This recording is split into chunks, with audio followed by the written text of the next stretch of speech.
자, 녹화 시작하도록 하겠습니다. 수학기. 자, 여러분들 공부하는 방법, 필기하는 방법, 정리하는 방법에 대해서 간단하게 팁을 몇 가지 드리고자 합니다. 물론 자기만의 방법이 있지만 선생님의 방법을 한번 선택해 보겠습니다. 자, 새로 나온 어떤 단어가 있다. 그러면 저는 이제 그걸 보통 그림으로 잘 그립니다.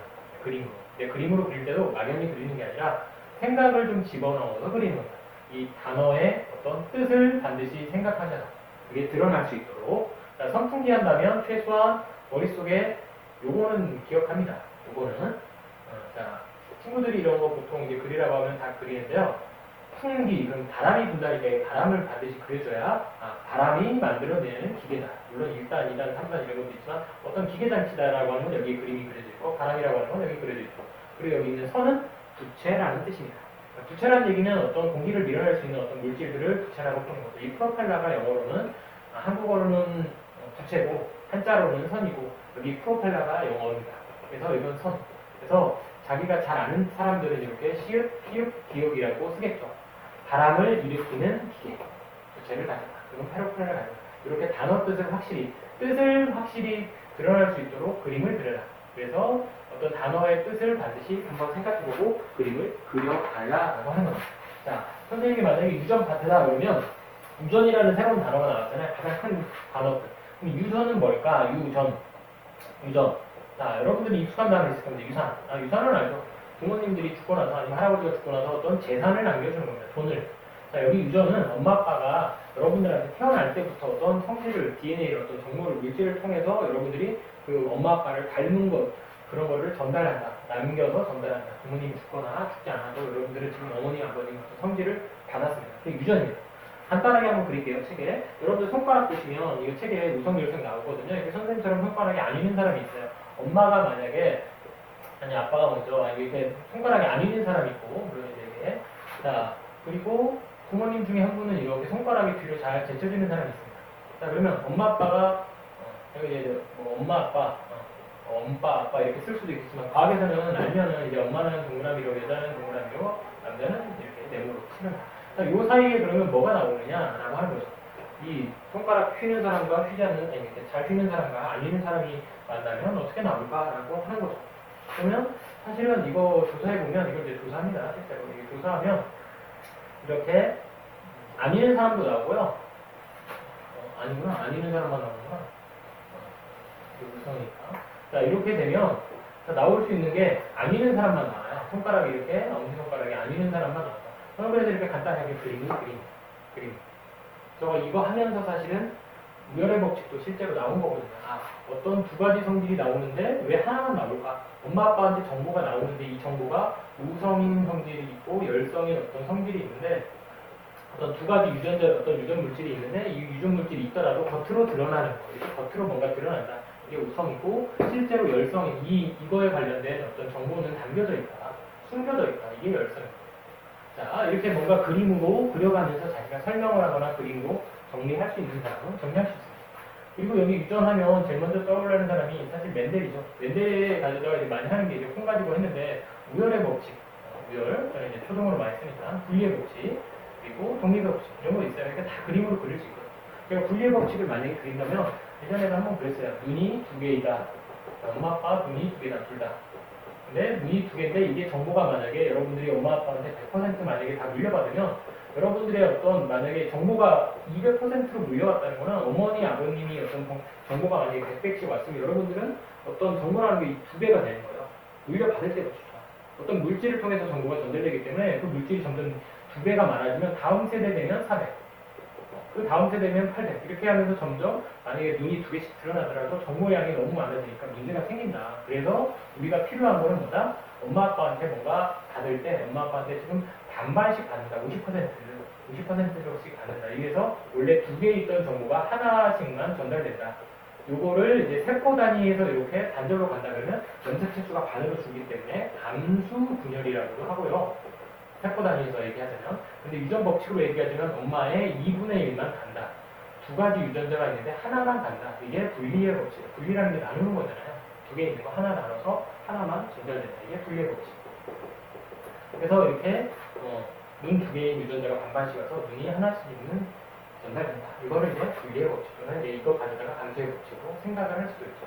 아, 왜 유전자가 왜 반응되는가. 그림을 그릴 때 그림에 담겨진 뜻을 생각하면서 그림을 그려달라라고 하는 거죠.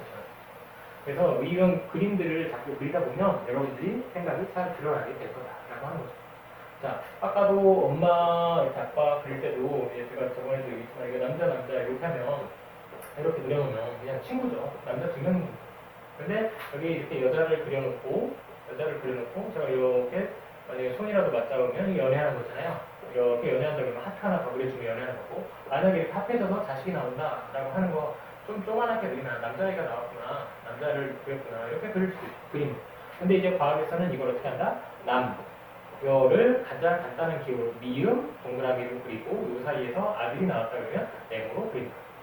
자, 그리고 여기 딸을 두 명 더 낳았다. 그럼 동그라미 두 명을 더 그리는 거야. 이걸 뭐라고 하냐? 가계도. 집 같아. 집에 어떤 계통, 엄마, 아빠, 삼촌, 이모 이런 것들을 이게 도가 그림이거든요. 그림.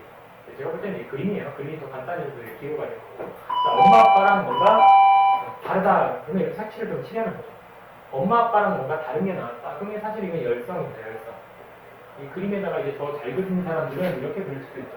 네모랑 동그라미 사이에 만약에 키 큰 유전자,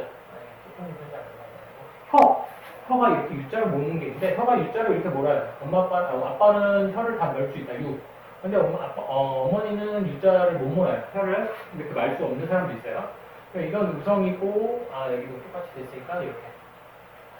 만약에 엄마 아빠가 둘 다 혀를 말아요. 그러면 최소한 혀를 말 수 있는 어떤 유전자가 있고, 이 사이에서 뭔가 혀를 못 마는 애가 나왔다. 혀를 못 마는 애가 나왔다는 얘기는 뭔가 혀가 몰지 않는, 혀를 말 수 없는 이거랑 다른 유전자가 있는 거잖아요. 혀 말 수 있는 유전자, 혀 말 수 없는 유전자, 소문자 U로 스케일은 소문자 U가 있고, 얘는 대문자 U, 대문자 U랑 소문자 U가 이렇게 있을 수도 있고, 대문자랑 대문자가 만날 수도 있고.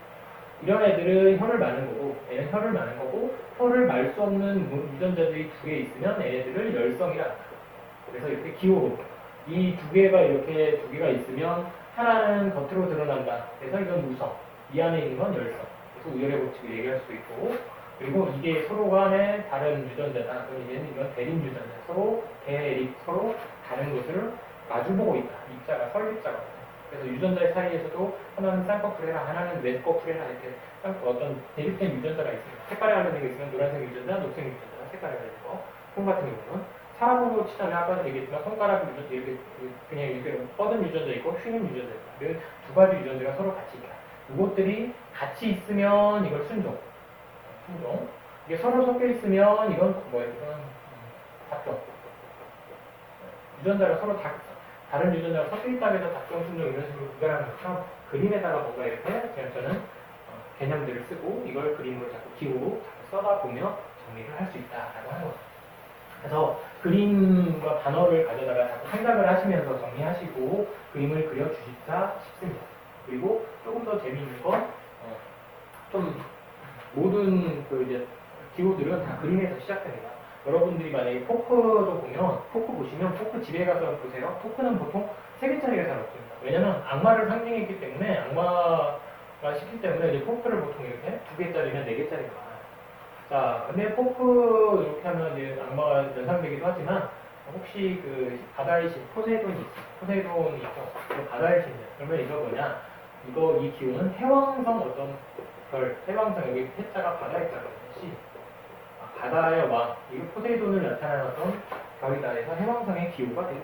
저는 그래서 이렇게 뭔가 단어를 한번 배울 때마다 이게 왜 이 기호였을까 한번 생각했기 때문에 오래가 남아도 기억에 남는다라고 하는 거죠. 그냥 단순하게 그림을 무조건 외우고 단어를 외우니까 어려운 거고 이 단어가 왜 그렇게 됐을까? 왜 좀 더 간단한 기호를 그릴 수가 없을까? 자기만의 그림을 그려도 되는 거잖아요, 사실. 자기가 이렇게